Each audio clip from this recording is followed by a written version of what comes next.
Hello friends, Bharati చెప్పే కథలకు స్వాగతం అండి. ఈ కథ పేరు జన్మ రహస్యం. శ్రీపుర రాజైన వసంతసేనుడు కుమార్తె చంద్రావతి అపూర్వ సౌందర్యవతి. ఆమెను చూసిన వారందరూ అటువంటి సౌందర్యవతి నా భూతో నా భవిష్యతి అనసాగారు.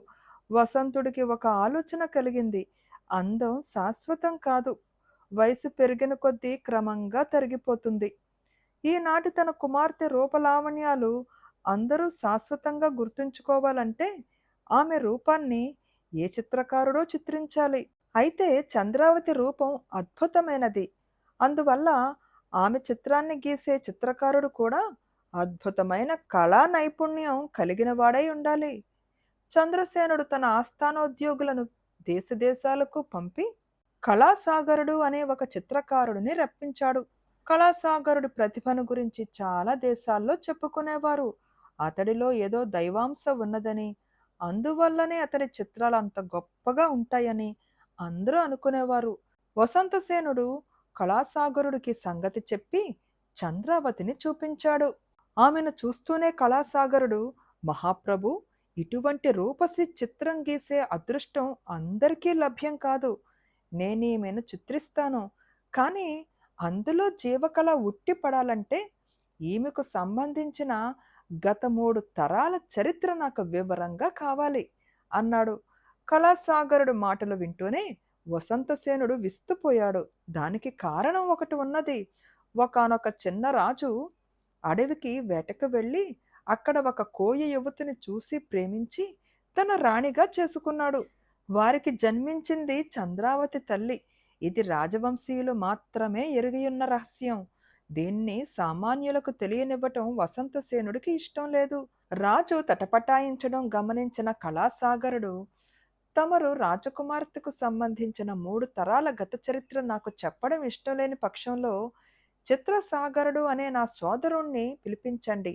అతడు మీ కుమార్తె అద్భుత సౌందర్యాన్ని గత చరిత్ర అడగకుండానే వాస్తవంగా చిత్రించగలడు అన్నాడు. వసంతసేనుడు చిత్రసాగరుణ్ణి పిలిపించాడు. అతడు రాజుతో, నేను రాజకుమారి చిత్రం గీయగలను, కానీ ముందుగా నేను ఆమెతో ఏకాంతంగా మాట్లాడే అవకాశం ఇవ్వాలి అన్నాడు. ఎందుకు అన్నాడు వసంతసేనుడు ఆశ్చర్యపోతూ. నేను ఎవరితోనైనా ఏకాంతంగా మాట్లాడానంటే వారి గత 3 తరాల చరిత్రను క్షుణ్ణంగా తెలుసుకోగలను. గొప్పలు చెప్పుకోవడం కాదు, అది భగవంతుడు నాకు ప్రసాదించిన శక్తి అన్నాడు చిత్రసాగరుడు. చరిత్ర చెప్పమని అడిగాడు కళాసాగరుడు. ఆ చరిత్ర ఏదో తానే తెలుసుకోగలను అంటున్నాడు చిత్రసాగరుడు. మొత్తం మీద ఇద్దరికి చరిత్ర కావాలి. తన ఇంటి రహస్యం ఇతరులకు తెలియనివ్వటం ఏమాత్రం ఇష్టం లేని రాజు ఇప్పుడు ఏం చెయ్యటమా అని ఆలోచించసాగాడు. రాజు వాలకం గమనించిన చిత్రసాగరుడు, ప్రభు, మీరు తలపెట్టిన కార్యం నా సోదరుడు రేఖాసాగరుడి వల్ల కాగలదు. చరిత్రతో పని లేకుండా చిత్రం గీయడం అతడికే సాధ్యపడుతుంది అన్నాడు. వసంతసేనుడు రేఖాసాగరుడిని పిలిపించాడు. అతడు రాజు కోరిన ప్రకారం చంద్రావతి చిత్రపటం తయారు చేశాడు. దాన్ని చూసి ఆమె అబ్బురపాటు చెందింది. అది అద్దంలో ఆమె ప్రతిబింబంలా ఉన్నది. రాజు అతన్ని ఘనంగా సన్మానించాడు. రేఖాసాగరుడు రాజు వద్ద సెలవు తీసుకుని బయలుదేరే సమయంలో, నా శక్తి కొద్దీ తమ కుమార్తెను చిత్రించాను, కానీ అందులో జీవకళ లేదు. జీవకళ ఉట్టి పడేలా చిత్రాన్ని గీసే సామర్థ్యం నా అన్నలిద్దరికీ మాత్రమే ఉన్నది అని అన్నాడు. వసంతసేనుడు తిరిగి ఆలోచనలో పడ్డాడు. మంత్రుల్లో ఒకడు ఆయనకు లోగడ కళాసాగరుడు ఆనంద చక్రవర్తి బొమ్మ గీసినట్లు చెప్పాడు. దానితో ఆయనకు ఒక ఉపాయం తోచి కళాసాగరుణ్ణి పిలిపించి, నువ్వు ఆనంద చక్రవర్తి బొమ్మ గీసినట్టు తెలిసింది అంటే నీకు ఆయన చరిత్ర పూర్తిగా తెలిసి ఉండాలి. ఆ తెలిసినదంతా నాకు చెప్పగలవా అని అడిగాడు. చెప్పలేను ప్రభు అన్నాడు కళాసాగరుడు. ఎందువల్ల? అది రహస్యమా అని అడిగాడు రాజు. ఆ సంగతి చెప్పలేను. నాకు తెలిసిన చరిత్ర నేను గీసే చిత్రంలోకి వెళ్ళిపోతుంది. ఆ పైన నా మెదడులో ఆ చరిత్రకు సంబంధించిన చిన్న అంశం కూడా మిగలదు అన్నాడు కళాసాగరుడు. ఈ సమాధానానికి వసంతసేనుడు ఎంతో తృప్తిపడ్డాడు. ఆయన కళాసాగరుడికి తన కుమార్తెకు సంబంధించిన 3 తరాల గత చరిత్ర వివరించాడు. ఆ మర్నాడు కళాసాగరుడు రాజకుమారిని ఆమె తల్లిదండ్రుల సమక్షంలోనే ఎదుట పెట్టుకుని కొద్ది గంటల్లో ఆమె చిత్రపటాన్ని తయారు చేశాడు. దాన్ని చూసి అందరూ ఆశ్చర్యపోయారు. అది చంద్రావతి ప్రతిబింబం వలె కాక అచ్చు చంద్రావతిలాగా ఉన్నది. దాని ముందు రేఖాసాగరుడి చిత్రం వెలవెలబోతున్నది. రాజు పరమానందం చెంది కళాసాగరుడికి గొప్ప గొప్ప బహుమతులిచ్చాడు. ఆ సమయంలో చిత్రసాగరుడు రాజుతో, ప్రభు, చంద్రావతి సౌందర్యం అద్భుతమైనది. ఆ అందాన్ని చిత్రించే అవకాశం నాకు కూడా ఇవ్వవలసిందిగా కోరుతున్నాను అన్నాడు. నువ్వు రాజకుమారితో ఏకాంతంగా మాట్లాడాలన్నావు. అందువల్ల నీ కోరికే నెరవేరే అవకాశం లేదు అన్నాడు రాజు. ఇప్పుడది అవసరం లేదు.